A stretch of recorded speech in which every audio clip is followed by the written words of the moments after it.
Nākamo es pieteikšu Unu Jungfermani no Ziemeļīrijas.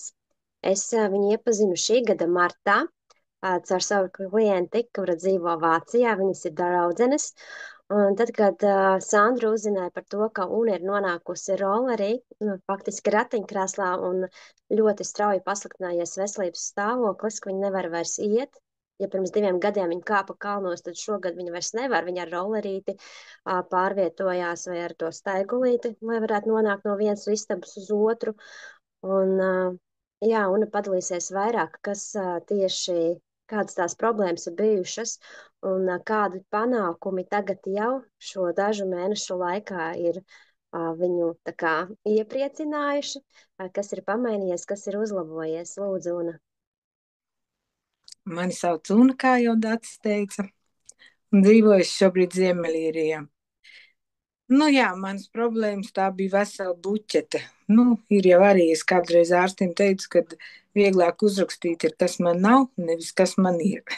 Jo viss sākās ar manu aknu, un tā rezultātā ir tā, ka tās slimības aizgāja tālāk un tālāk, un ārsti parasti nosaka, nu tas jau dēļ tavas aknas, tur jau neko nevar izdarīt, labi, ka viņi vēl pilda savas funkcijas, tik cik viņi pilda, un tas arī viss. Nu, un tad man sākās manas gūžas problēmas, lēnām pamazām štoks, pēc tam rollers un beigās ratiņkrēsls. Un man tas notika tādā ātrumā, kad es vienkārši nevarēju saprast, kas ar manīm atgadās. Un kad es ieliku storijā, kad man vīrs stuma ratiņkrēslu, Sandra, man draudzene, ieraudzīja un man pazvanīja un pastāstīja par korāļka labu produktiņiem.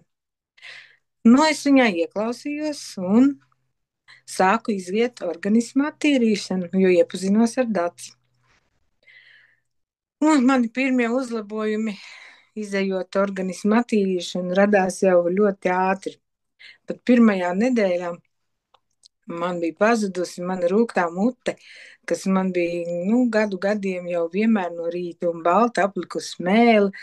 Tā man pazuda pirmā. Pēc tam man bija ļoti izteikta miegainība, nogurums, nespēks. Es nevarēju dienu nostaigāt, kad man apsēžoties uz krēsla krita acis ciet. Un tad es pamanīju, ka manī uzrādās šī enerģija un vairs nevajadzēja iet gulēt. Man pat tagad ir tā, ka es ceļos ātrāk, lai es vakarā varu aiziet gulēt, jo man ir šī enerģija, man gribās vēl kaut ko darīt, tikai tas, ka es varbūt nevaru tik daudz izdarīt, kā man gribās darīt. Un tad man bija arī vēdera aizcietējumi līdz ar to, bet tagad mans vēders iziet kā grāmata. Man reizēm pat liekas, varbūt vajadzētu kaut kā, lai viņš mazāk iziet, bet viņš tiešām man ir sakārtojies. Un no rīta pirmais, ko es daru, es dodos attīrīt savu organismu. Kas vēl man bija? Ir principā paaugstināts cukurlīmenis asinīs, bet man viņš kāpa ļoti strauji uz augšu arī. Man tā viņš visu laiku stāvēja tā kā vienā normā, 7, 8, un te viņš man sāk kāpt uz augšu. Un tad es pamanīju, ka es neiedzeru zāles savas no rītiem, kas man jādzer cukuram, bet man nav šīs pazīmes, kad reizēm ir, ka tur tās rokas trīc un ka tev ir tā, kam ir šis paaugstinātais cukuru līmenis, tas arī sapratīs. Un tad es sāku mērīt savu cukuru un skatos, kad, man viņš sāk kristies. Viņš šobrīd arī tās starp 9 un 8, protams, kad vajag jau vēl zemāk, bet augstāk viņš man nekāp. Un aizejot pie ārsta, ārsts man teica, ko dzersim zāles vai varbūt pamēģināsi pati. Es teicu, ka es pamēģināšu pati. Pēc 3 mēnešiem man jāiet atrādīties. Es ceru, ka man nevajadzēs šīs zāles vairāk. Protams, kad mans lielākais tas bija mana gūžas sāpe.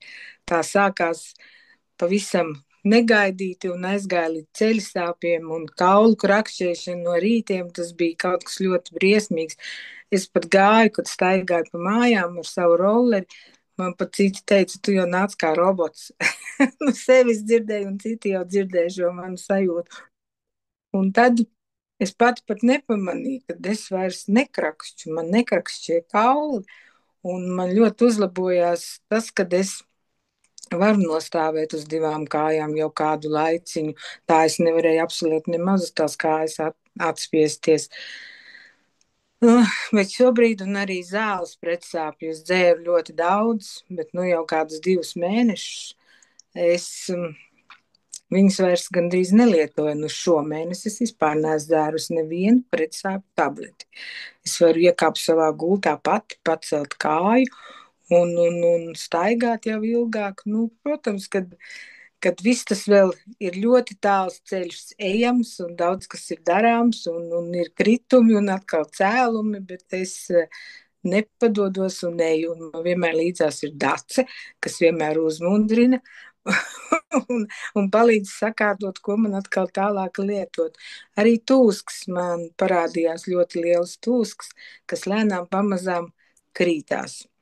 Nu, nav man vairs rokas sapampušas no rītiem, nu, kājas šādi tādā karstā laikā, jo es jau vairāk sēžu nekā staigāju. Tas arī varbūt ir šis iemesls, jo kustības man ir traucēts. Un es tā kā iepriekšējā sieviete, kas dalījās ar savu arī Sandru, man teica, es zinu, ka mēs kādreiz vecrīgā uzdejosim. Es teicu, protams, nu tā laikam arī viss dātis kaut ko aizmirst, es nezinu.